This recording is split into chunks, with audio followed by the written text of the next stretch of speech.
नमस्कार, आप देख रहे हैं आर्य न्यूज। मैं हूं आपके साथ पल्लवी सिंह। रुक करेंगे उत्तराखंड की खबरों की ओर।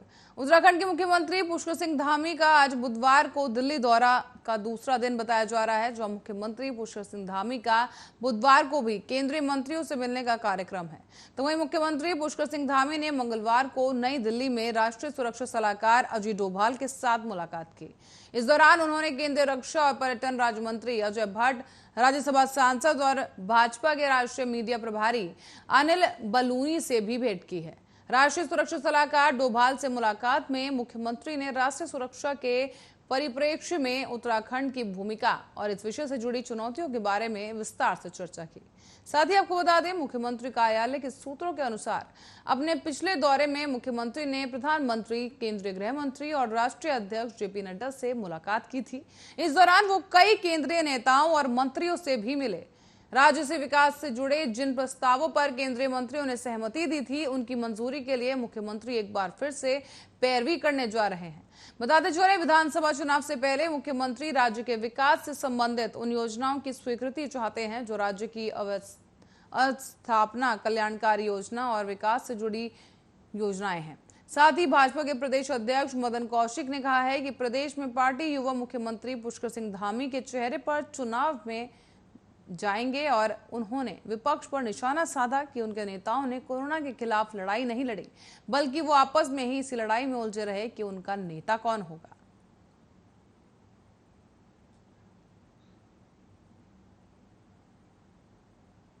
और टोक्यो ओलंपिक में इतिहास रचने वाली महिला हॉकी खिलाड़ी वंदना कटारिया आज बुधवार को उत्तराखंड पहुंच गई। जॉली ग्रांट एयरपोर्ट पर वंदना का गाजे बाजे के साथ भव्य स्वागत किया गया। यहां से वो हरिद्वार स्थित अपने गांव पहुंचेंगी और हॉकी खिलाड़ी वंदना कटारिया का जॉली ग्रांट एयरपोर्ट पर लोगों ने जोरदार स्वागत किया है। वंदना सुबह 9:30 बजे जॉली ग्रांट एयरपोर्ट पर एयर इंडिया के विमान से पहुंची। यहां पर काफी संख्या में लोग उनका स्वागत करने के लिए मौजूद रहे और इस दौरान विधायक देशराज कर्णवाल, ऋषिकेश अनीता ममगाई और संयुक्त निदेशक खेल बीपी भट्ट और जिला क्रीड़ा अधिकारी हरिद्वार सुनील डोभाल समेत काफी संख्या में लोग स्वागत करने के लिए मौजूद रहे। गाजे बाजे के साथ वंदना का स्वागत किया गया और यहां से वंदना का काफिला हरिद्वार के लिए रवाना हो गया। हरिद्वार पहुंचने पर चंद्राचार्य चौक पर भाजपा प्रदेश अध्यक्ष मदन कौशिक ने वंदना को फूलों का गुलदस्ता भेंट किया और उनका स्वागत किया है। कौशिक ने वंदना को शुभकामनाएं और बधाई दी और वंदना कटारिया के स्वागत के लिए गांव में साफ सफाई भी की गई। बता दें, निवर्तमान ग्राम प्रधान कविता पाल और उनके पति मुकेश पाल और ग्राम पंचायत अधिकारी अनुराग चौहान ने बताया कि पूरे गांव में साफ सफाई करा दी गई है। साथ ही वंदना के मोहल्ले में 15 एलईडी लाइट्स भी लगवाई गई।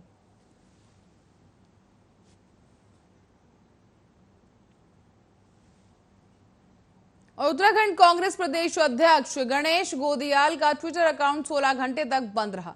इस प्रदेश की सियासत भी गर्मा गई है और भाजपा कांग्रेस के बीच आरोप प्रत्यारोप का दौर जारी है। कांग्रेस प्रदेश अध्यक्ष गणेश गोदियाल ने फेसबुक के माध्यम से खुद ये खबर दी और इसे अभिव्यक्ति की आजादी का हनन बताया है। इतना ही नहीं, उन्होंने आरोप लगाया कि ये सब केंद्र में बैठे भाजपा नेताओं के दबाव में किया जा रहा है। गोदियाल ने कहा है कि ये सब सियासी साजिश है। हालांकि 16 घंटे बाद उनका अकाउंट फिर से एक बार चालू कर दिया गया। बताते चले, सोशल मीडिया प्लेटफॉर्म ट्विटर ने उपराष्ट्रपति एम वेंकैया नायडू समेत राष्ट्रीय स्वयंसेवक संघ के कुछ नेताओं के पर्सनल ट्विटर अकाउंट से ब्लू टिक हटा दिया था। तब से ये ट्विटर विवाद चल रहा है। तो वहीं कांग्रेस प्रदेश अध्यक्ष गणेश गोदियाल ने मंगलवार को श्रीनगर में आयोजित जनसभा में कहा कि 2002 में धर्म युद्ध में कार्यकर्ताओं का ये जोश कांग्रेस को विजय दिलाएगा।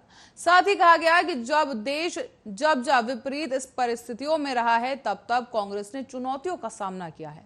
आज से पहले भी मुफ्त में टीके लगे, लेकिन आज कोरोना के टीके को लेकर बड़े बड़े विज्ञापन छापे जा रहे हैं।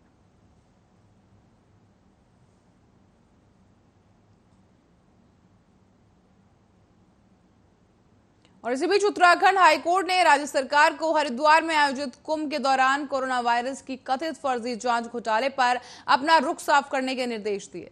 उच्च न्यायालय की न्यायमूर्ति आरसी खुलबे के एकल पीठ ने ये निर्देश मामले में मुख्य अभिभावकों से एक मैक्स कॉर्पोरेट सर्विसेज के सह मालिक शरद पंत और मालिक पंत द्वारा गिरफ्तारी से संरक्षण प्रदान करने का आग्रह करने वाली याचिका पर सुनवाई के दौरान दी है। याचिकाकर्ता ने दावा करते हुए अदालत का दरवाजा खटखटाया है कि पुलिस ने उन्हें गिरफ्तार करने वाली है और जबकि वो जांच में पूरा सहयोग कर रहे हैं। याचिकाकर्ताओं ने दावा किया कि ये मामले की जांच अधिकारी के सामने अब तक 5 बार पेश हो चुकी है और कानून के हिसाब से उन्हें गिरफ्तारी से सुरक्षा दी जा सकती है। शरद पंत और मल्लिका पंत ने उच्च न्यायालय में एक याचिका दायर कर कहा था कि मैक्स कॉर्पोरेट सर्विसेज सेवा प्रदाता है, जांच और आंकड़े भरे जाने हैं और मैक्स कॉर्पोरेट का कोई कर्मचारी मौजूद नहीं था और सभी जांच के और आंकड़े भरने का काम स्थानीय स्वास्थ्य विभाग के अधिकारियों की सीधी निगरानी में हुआ था। उन्होंने ये भी दावा किया कि कुंभ में स्थापित जांच स्टॉलों को भी मौके पर मौजूद सरकारी अधिकारियों से सीधे अनुमति और मंजूरी मिली थी।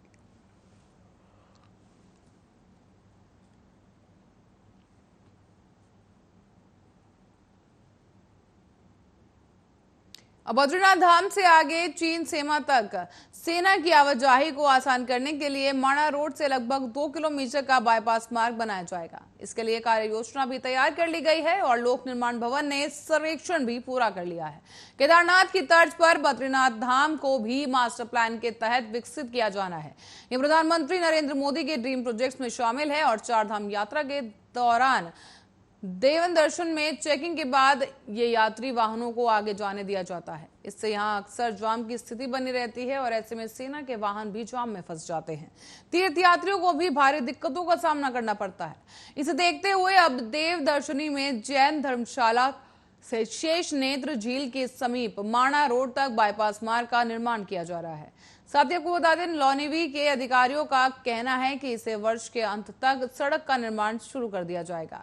इस मार्ग के निर्माण पर लगभग 20 करोड़ रुपए खर्च होंगे और इससे देश के अंतिम गांव माणा और चीन सीमा क्षेत्र में मौजूद अग्रिम चौकियों तक सेना और आईटीबीपी की आवाजाही आसान हो जाएगी। लोक निर्माण विभाग से अधिशासी अभियंता रविंद्र कुमार ने बताया है कि आने वाले समय में बद्रीनाथ धाम में तीर्थयात्रियों की संख्या में इजाफा होने की उम्मीद है। इसे देखते हुए मास्टर प्लान के तहत प्रथम चरण में 2 किलोमीटर बाईपास मार्ग का निर्माण किया जाएगा। इस मार्ग से सेना के अलावा माणा गांव तक जाने वाले वाहनों की आवाजाही होगी और इससे धाम में जाम की समस्या से निजात मिल सकेगी। बाईपास मार्ग के लिए सर्वेक्षण कार्य पूर्ण कर लिया गया है और जल्द ही भूमि अधिग्रहण की प्रक्रिया भी पूरी कर ली जाएगी। साथ ही इस साल के अंत तक मार्ग का निर्माण कार्य शुरू करने की भी संभावना जताई गई है।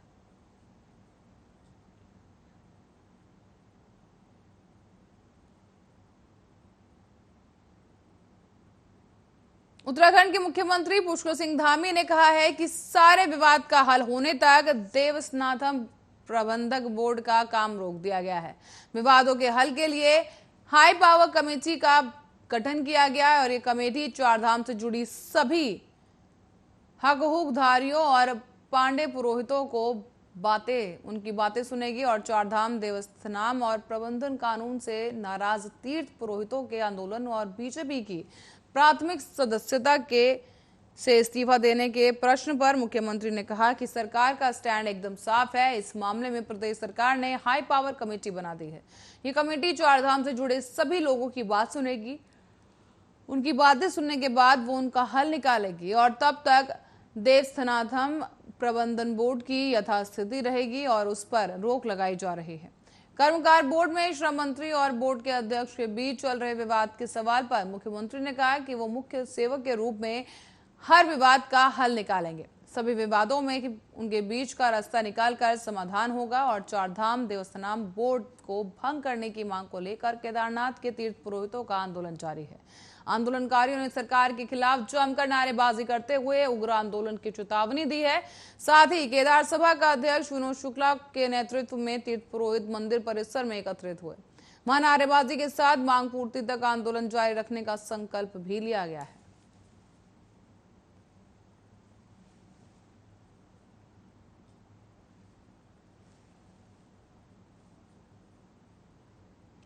यूपी के साथ उत्तराखंड में भी 2022 में विधानसभा चुनाव होने हैं, जिसको देखते हुए पार्टियों ने चुनाव की तैयारियां भी शुरू कर दी हैं। इस बार उत्तराखंड में भाजपा और कांग्रेस के साथ साथ आम आदमी पार्टी भी चुनावी मैदान में है, लेकिन उत्तराखंड की राजनीति में एक और नया मोड़ देखने को मिला। असाउद्दीन ओवैसी की पार्टी ऑल इंडिया मजलिस से इत्तेहादुल मुस्लिमीन अब यूपी के बाद उत्तराखंड में भी चुनाव लड़ने का ऐलान कर चुकी है। ऐसे में आने वाले चुनाव में ध्रुवीकरण की राजनीति अपने चरम पर होने की संभावना है।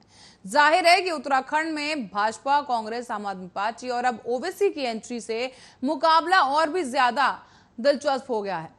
ओवैसी की पार्टी की अल्पसंख्यक वोटरों में अच्छी पहुंच मानी जाती है, तो उत्तराखंड के कई जिलों में अल्पसंख्यक वोटरों की अच्छी खासी तादाद है। उधम सिंह नगर और हरिद्वार के कई स्थानों से लेकर हल्द्वानी और देहरादून में भी बड़ी संख्या में अल्पसंख्यक समाज के लोग रहते हैं। ऐसे में ओवैसी की एंट्री से चुनावी ध्रुवीकरण की राजनीति आने वाले समय में देखने को मिलेगी। उत्तराखंड का अल्पसंख्यक वोटर ज्यादातर कांग्रेस का परंपरागत वोटर माना जाता है। हालांकि आम आदमी पार्टी भी सेंधमरी में जुटी है और अब ये देखना होगा कि आगामी चुनाव किस करवट रंग लेता है।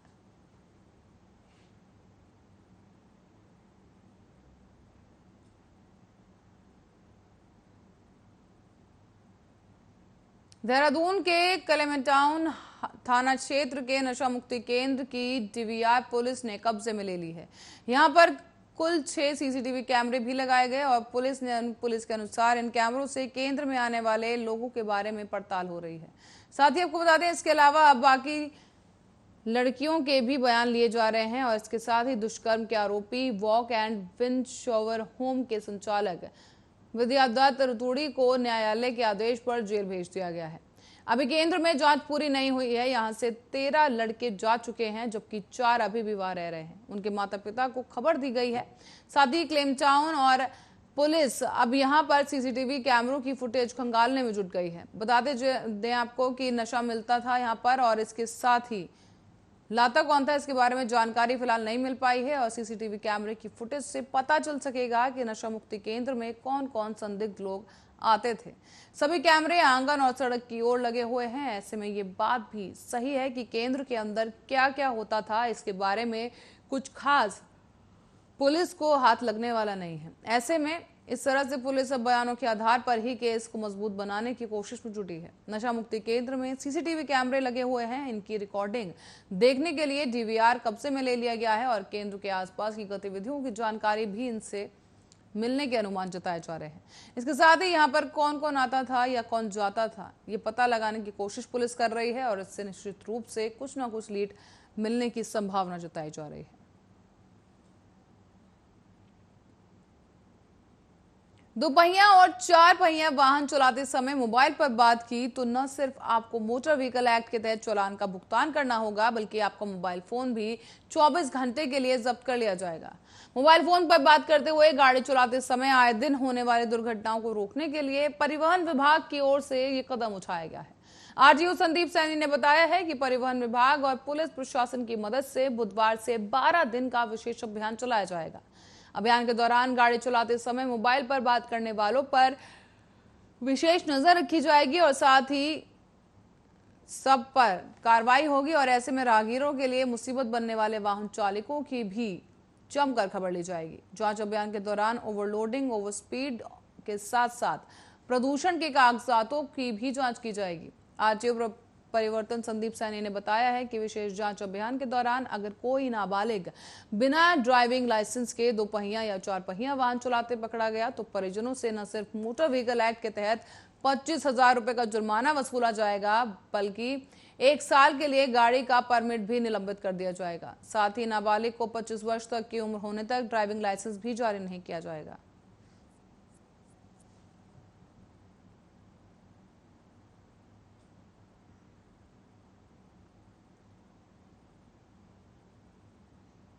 उत्तराखंड में बीते 24 घंटे में 39 नए कोरोना के संक्रमित केसेस सामने आए, तो वहीं एक भी मरीज की मौत नहीं हुई है, जबकि 41 मरीजों को ठीक होने के बाद घर भेजा गया। तो वहीं सक्रिय मामलों की संख्या घटकर अब 444 पहुंच गई है। स्वास्थ्य विभाग की ओर से जारी किए गए बुलेटिन के अनुसार मंगलवार को 21,332 सैंपलों की जांच रिपोर्ट नेगेटिव आई है। प्रदेश में अब तक कोरोना के कुल संक्रमितों की संख्या 3,42,462 हो गई है। इनमें से 3,28,610 लोग ठीक हो चुके हैं और प्रदेश में कोरोना के चलते अब तक कुल 7,368 लोगों की जान जा चुकी है।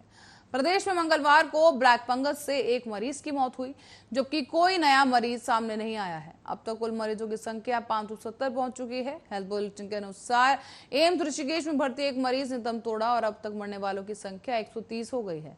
तो वहीं 4 मरीजों को ठीक होने के बाद घर भेज दिया गया, जिन्हें मिलाकर 271 मरीज अब तक स्वस्थ हो चुके हैं।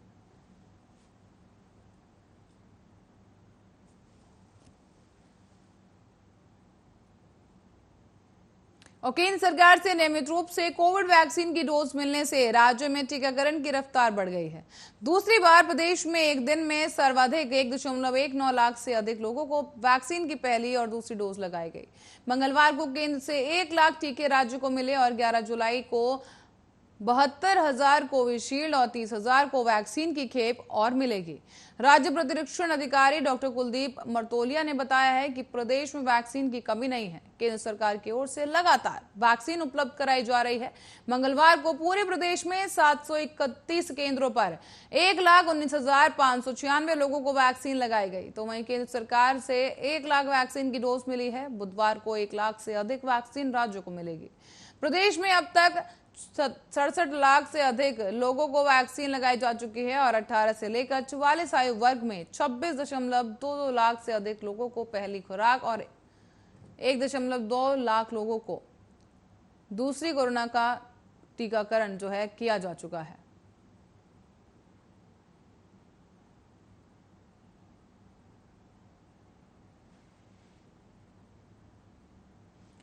और इसी के साथ ही फिलहाल के लिए बुलेटिन में इतना ही। देश और दुनिया की तमाम खबरों के लिए देखते रहिए आरएन न्यूज।